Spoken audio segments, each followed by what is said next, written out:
A Safe Escape Maneuver é uma manobra executada por uma aeronave de ataque após lançar um armamento a baixa altura, de forma que essa aeronave consiga fugir dos fragmentos produzidos pela detonação desse armamento.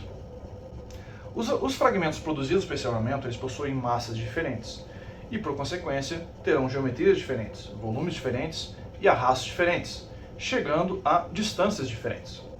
Qual que é o nosso modelo atual de Safe Escape Maneuver?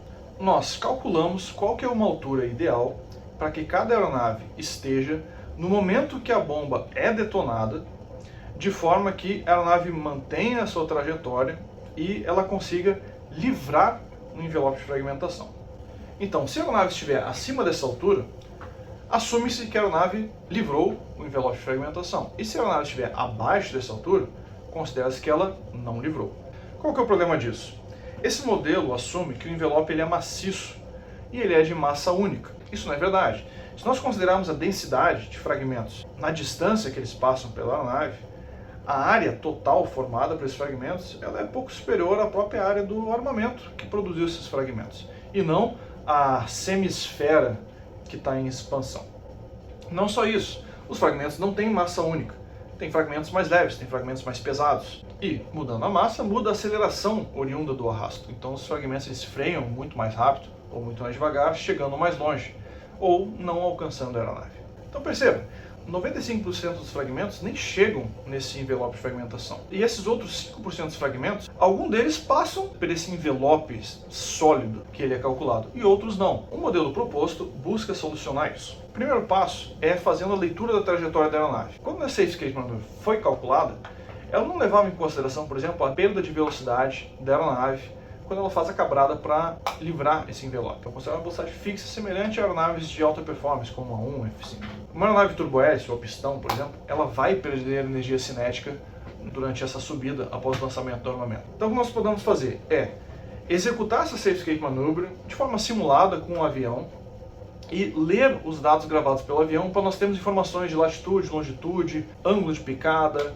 direção, velocidade e as marcações de tempo, para que, ao invés de nós simularmos uma trajetória do avião, para ver se essa Safe Escape ela é adequada, nós vamos ter de fato uma trajetória do avião para poder simular a trajetória do armamento e a trajetória dos fragmentos, que essa sim nós não temos como fazer a leitura. Além da trajetória do avião, fazemos também a leitura dos eventos de lançamento do armamento. Então nós temos o momento do lançamento, nós temos o armamento utilizado e nós temos também o ponto de impacto já calculado pelo avião. Com base nesses dados, nós podemos calcular o tempo que a bomba leva para chegar no chão e, com isso, tendo a leitura da trajetória da aeronave, podemos saber a posição que a aeronave encontra-se no espaço no momento da detonação do armamento. Quando ocorre a fragmentação do armamento, ele produz vários fragmentos de massas diferentes e em quantidades diferentes. Nós podemos estipular quantos fragmentos há de cada determinada massa com base no confidence level. E aí, para cada confidence level, nós podemos calcular o arrasto desse fragmento específico, com base numa área de referência, num coeficiente de arrasto, na densidade atmosférica, na velocidade do fragmento, equação já consagrada. Nós temos a massa do fragmento, mas não temos a área de referência. Uma forma de resolver isso é utilizar um fator de densidade balística para shell fragments, que aí nós conseguimos converter a massa em uma área de referência para utilizar na equação do arrasto. O segundo problema é o coeficiente de arrasto.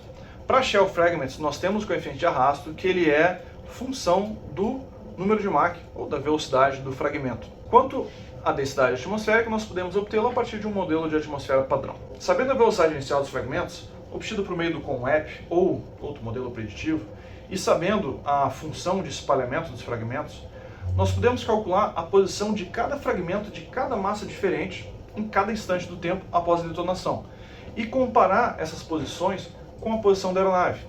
Então nós podemos determinar os instantes que uma determinada massa passa pela aeronave. Não necessariamente impacta, ela passa. E nós vemos a velocidade que esse fragmento passa pela aeronave. E aí nós registramos para cada massa de fragmento se ela passa pela aeronave ou não, e com que velocidade, em qual tempo que ela está ultrapassando. Isso com base na trajetória da aeronave e com base na trajetória calculada dos fragmentos. Sabendo que uma determinada massa passa pela aeronave, nós podemos calcular a probabilidade de um ou mais fragmentos atingirem a aeronave. Isso vai ser função da densidade de fragmentos naquele instante do tempo e também em função da área vulnerável da aeronave. Sabendo a probabilidade de acerto, nós passamos para a probabilidade de dano dado que houve acerto. Essas informações, elas são de dados empíricos, extraídas de literatura internacional, e nós temos que a probabilidade de dano dado que houve acerto, ela é função da energia do fragmento. Então, sabendo o instante de passagem, sabendo o confidence level que nós utilizamos para obter a massa do fragmento e, por consequência, calcular a probabilidade desse fragmento atingir a aeronave, e sabendo a velocidade que esse fragmento passa de forma relativa à aeronave, nós podemos obter a probabilidade de dano, se houvesse o acerto, e aí nós podemos obter a probabilidade de dano daquele confidence level na aeronave. Quando nós somamos essas probabilidades de acerto para cada confidence level e quando nós somamos a probabilidade de dano para cada confidence level, nós obtemos a probabilidade de acerto de fragmentos e a probabilidade de dano. Essas probabilidades elas são importantes para contextos diferentes. Por exemplo, num tempo de paz, em treinamento, eu não quero que fragmentos atinjam uma aeronave, então eu vou me preocupar com a probabilidade de acerto. Qualquer fragmento que atinja a aeronave é um problema para mim. Porém, num conflito, eu quero me preocupar com a probabilidade de dano. Fragmentos atingem a aeronave, vai derrubar a minha aeronave? A probabilidade é tanto. Ciente, vou levar isso em consideração quando for fazer meu planejamento. Quais são as vantagens do método proposto? Ele responde algumas perguntas que o método tradicional não responde. A aeronave escapa de ser atingida pela maioria dos fragmentos? Com o método tradicional nós conseguimos responder isso? Conseguimos. Agora, a aeronave escapa de todos os fragmentos? O método tradicional ele não responde isso, porque ele está limitado a uma massa. Há fragmentos mais pesados que eles passam por aquele envelope estabelecido. Então nós não podemos afirmar que, mesmo que a aeronave esteja fora daquele envelope estabelecido no método tradicional, que esta nave não vai ser atingida por fragmentos. Responde a pergunta também, qual a probabilidade de a aeronave ser atingida por fragmentos? O método tradicional ele simplesmente estabelece, ela é atingida, ela não é atingida. Isso não é verdade. O método proposto, ele permite mensurar essa probabilidade. E ele permite também mensurar a probabilidade da nave sofrer dano, enquanto o método tradicional ele não proporciona isso. Então, esse modelo permite que nós trabalhamos com probabilidades, ao invés de trabalhar com sim ou não.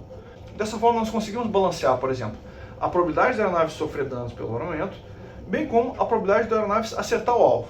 Quanto mais alto nós lançamos, menor a probabilidade de sofrer dano. Mas também nós sacrificamos nossa precisão, dependendo do tipo de armamento que nós utilizamos. Dependendo do cenário também, nós livramos a aeronave de um suposto dano causado por fragmentos e nós expomos a aeronave a uma antiaérea. Então esse modelo permite, por exemplo, nós balancearmos a probabilidade de a aeronave sofrer danos pelo fragmento e a probabilidade de a aeronave sofrer danos por defesa aérea ou defesa antiaérea.